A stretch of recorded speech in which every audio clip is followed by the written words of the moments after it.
بسم اللہ الرحمن الرحیم۔ السلام علیکم ورحمۃ اللہ وبرکاتہ۔ کیا زبردست انصاف ہے۔ ایک طرف 72 ایئر اولڈ عمران خان ہے، عمران خان کو ملزم ہوتے ہوئے ضمانت نہیں دی جا رہی، دوسری طرف جناب عامر فاروق اس قدر مائل بکرم ہیں کہ سب سے پہلے ایک ناقابل سماعت درخواست پہ فیصلہ دیا گیا نواز شریف کے حق میں اور ان کو قید ہونے سے بچایا گیا، اور بعد میں بڑے دھڑلے سے فیصلے میں لکھا بھی کہ ایسے نہیں ہو سکتا۔ جس طرح عطا تارڑ صاحب نواز شریف کے آنے سے پہلے ہی آ کے درخواست دیتے ہیں، یہ درخواست ناقابل سماعت تھی، لیکن نواز شریف کے ملک آنے سے پہلے ہی نواز شریف کو ریلیف دے دیا گیا۔ یہ عامر فاروق صاحب کی پہلی مہربانی تھی، لیکن اس کے ساتھ ہی انہوں نے اس کا فیصلے میں ذکر کر کے آئندہ کے لیے تمام لوگوں کو اس سے محروم کر دیا ہے۔ یعنی نواز شریف تو ریلیف لے گا اور آئندہ بھی جب چاہیے ہوگا لے گا، لیکن نواز شریف کا کوئی مخالف نہیں لے سکے گا اس بات سے۔ اور نمبر 2 بات جو کی ہے، جو نگران حکومت نے نواز شریف کی سزا معطل کی ہے، سارا مدعا نواز شریف کی عمر پہ ڈال دیا ہے کہ نواز شریف 74 سال کا ہے، اس لیے شاید حکومت نے ریلیف دیا ہے۔ یعنی جو جواب حکومت نے خود بھی نہیں سوچا وہ عامر فاروق صاحب دے رہے ہیں۔ ناظرین، اس وقت ہماری تمام عدالتوں میں مور اور لیس، خاص طور پہ جو امپورٹنٹ عدالتیں ہیں، اسلام آباد ہائی کورٹ یا سپریم کورٹ، مکمل طور پہ اوبلائزڈ کمپرومائزڈ قسم کے چیف جسٹس صاحبان بنے بیٹھے ہیں۔ قاضی صاحب حکومت کو بار بار ریسکیو کرتے ہیں، ایون یہ جو نیب امینڈمنٹس کا کیس ہے، قاضی صاحب وکیل کو ریسکیو کرتے ہیں، اٹارنی جنرل کو، جب عطر من اللہ حالانکہ اپنے ہی گروپ کا جج ہے، ان کے ایک سوال پہ جب اٹارنی جنرل نے لاجواب ہو جانا تھا، قاضی صاحب انہیں کہتے ہیں جی آپ جواب نہ دیں، آپ ایسا کریں کہ تیاری کے لیے وقت لے لیں۔ ناظرین، اس طرح کا بھونڈا مذاق پہلے ایک بار ہوا تھا جب نواز شریف کی اپیلیں دائر کی گئیں پاناما ورڈکٹ میں اور اس کے بعد العزیزیہ کیس میں۔ تو جو العزیزیہ کیس تھا، جہاں تک مجھے یاد پڑتا ہے، عدالت نے بتایا تھا کہ نواز شریف کو میرٹ پہ تو ریلیف نہیں ملے گا اس کیس میں، آپ ایسا کریں کہ طبی بنیادوں پہ اپلائی کریں۔ یہ عدالت نے مشورہ دیا تھا، اور یہ میں نے تب بھی پوائنٹ اٹھایا تھا 2019 میں، یہ مارچ کی بات ہے، مارچ اپریل 2019 کی۔ ابھی بھی عدالتیں مشورے دے رہی ہیں، عدالتیں اسی طرح کے ریلیف ایک بار پھر شریف خاندان کو دے رہی ہیں۔ دوسری طرف وہ عمران خان جس پہ کوئی جرم ثابت نہیں ہوا، اور قانون یہ کہتا ہے کہ یور انوسنٹ انٹل پروون گلٹی، اور پروون گلٹی میں بھی جو یہ فوجداری مقدمے ہوتے ہیں، اس میں بیونڈ اینی ڈاؤٹ اپنا مقدمہ ثابت کرنا پڑتا ہے پروسیکیوشن کو۔ توشہ خانہ کا آپ نے دیکھ لیا، کیا بیونڈ اینی ڈاؤٹ انہوں نے کوئی مقدمہ ثابت کیا تھا، پھر بھی سزا دے دی گئی۔ اسی طرح سائفر کا معاملہ ہے، لیکن عمران خان کو سائفر کیس میں سزا دینا آسان نہیں ہے۔ دیکھیں، توشہ خانہ میں ایک ایکسپیرینس کیا جا چکا ہے، نیل تو ویسے ہی عمران خان کو کیا جا چکا ہے، اب تو صرف ضد ہے نا، لندن جو معاہدہ ہوا ہے اس کی ایک ضد ہے کہ عمران خان باہر نہ نکل سکے، ضمانت نہ ہو سکے۔ اگر سزا نہیں سناتے تو بالآخر باہر تو آنا پڑے گا۔ کس حد تک روکیں گے، کب تک روکیں گے، کب تک عمران خان کو ڈینائی کریں گے ان کا جو بنیادی حق ہے بیل کا؟ نہیں کر سکتے فار ایور۔ یعنی میں تھوڑا سا یہاں پہ ایڈ کر دوں کہ جہاں پاکستان خاموش تماشائی بنا ہوا ہے، وہاں پہ چین نے اسرائیل کا نام اپنے سرکاری جو نقشے ان کے چینلز پہ، ٹی وی پہ، بیدو ان کے سرچ انجن جو ہے وہاں سے ہٹا دیا ہے۔ یعنی اگر اب آپ مڈل ایسٹ کا نقشہ دیکھیں گے تو آپ کو اسرائیل کا نام لکھا ہوا نظر نہیں آئے گا۔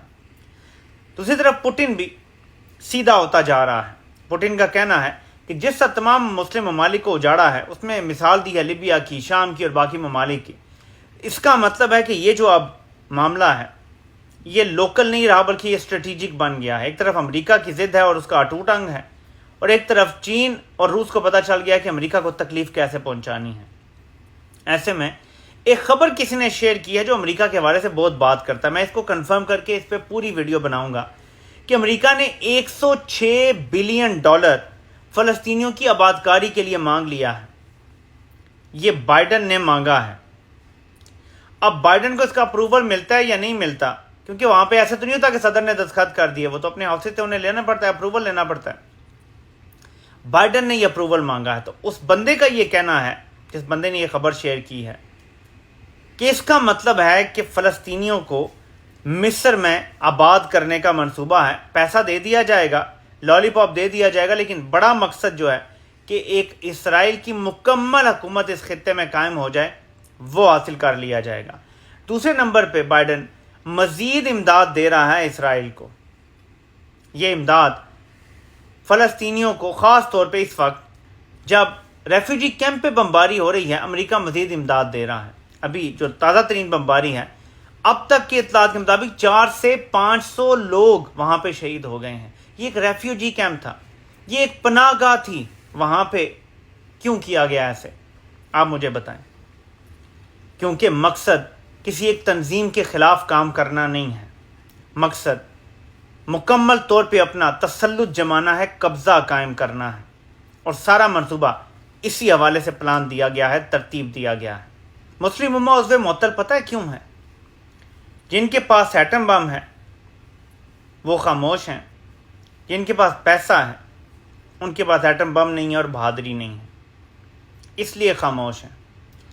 یہ جو ہم نے ایک کھلونا بنا لیا ہے نا اور رکھ لیا، جس کی حفاظت کے لیے ہمیں خرچے کرنے پڑے ہیں اور جو ہماری حفاظت نہیں کر رہا، ناظرین یہ کھلونا کسی تگڑے ملک کے پاس ہوتا جو سٹینڈ لینا جانتا، تو وہ یہ کنفلکٹ بھی رکواتا اور وہ یہ تصفیہ بھی حل کرواتا۔ دیکھیں یہ ہتھیار استعمال کرنے کے لیے نہیں ہوتے، یہ صرف ڈراوا دینے کے لیے ہوتے ہیں، اور ڈراوا بھی بیک چینل ڈپلومیسی میں دیا جاتا ہے، اوپنلی دیا بھی نہیں جاتا۔ لیکن ہمارے ہاں اس کی کوئی مثال نہیں ملتی، بلکہ الٹا خبریں یہ لگتی ہیں، اور یہ ٹوائس ایسا ہو چکا ہے، ایک بار مشرف کے دور میں اور ایک بار پچھلے صاحب کے دور میں، کہ ہمارے میزائلوں کی رینج جب سائنسدانوں نے کہا کہ ہم نے بڑھانی ہے، تو پہلے مشرف صاحب نے آئی تھنک یہ کہا تھا کہ آپ نے کیا کرنا ہے، کہ آپ نے اسرائیل کو تباہ کرنا ہے، اتنی رینج ہم نے کیا کرنی ہے، ہماری دشمنی تو صرف بھارت سے ہے۔ اور اب پچھلے صاحب کے حوالے سے بھی آپ کو پتہ ہے کہ یہ خبر اب تو وائڈلی شیئرڈ ہو چکی ہے کہ انہوں نے بھی مبینہ طور پہ رینج اس لمٹ تک کروائی ہے میزائلوں کی کہ اسرائیل کے کسی بھی کونے تک، یعنی بگننگ تک بھی ہمارا کوئی میزائل نہ جا سکے، ورنہ شاید ہمارا کوئی میزائل وہاں تک پہنچ سکتا تھا۔ اور آپ کو پتہ ہے اس حوالے سے خبریں بھی چلی تھیں جب پچھلی بار یہ ہوا تھا کہ ہمارے میزائل وہاں جا سکتے ہیں۔ لیکن یہ ڈر تھا اسرائیل کو، ہم نے وہ ڈر ختم کر دیا ہے۔ آج سے 40-50 سال پہلے کی صورتحال اور تھی، تب ہم زیادہ کمزور تھے، لیکن ہمارا تب اسرائیل کو زیادہ ڈر تھا۔ آج وہ ہم سے نہیں ڈرتا، کیا وجہ ہے؟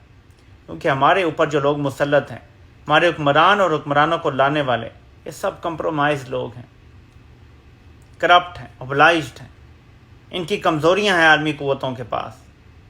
یہ پیسے کو دیکھ کے رالیں ٹپکانا شروع کر دیتے ہیں، جس کی وجہ سے آج ہم جس مقام پہ کھڑے ہیں۔ ورنہ بات پھر وہی ہے کہ نوجوان کہہ رہے ہیں ملک آئین اور قانون کے مطابق چلاؤ، اور بابے جن کو یہ بات اصل میں کرنی چاہیے تھی، وہ کہہ رہے ہیں جیسے 76 سال سے چل رہا ہے ہم ویسے ہی چلائیں گے۔ میں بار بار آپ کو یہ بات یاد دلاؤں گا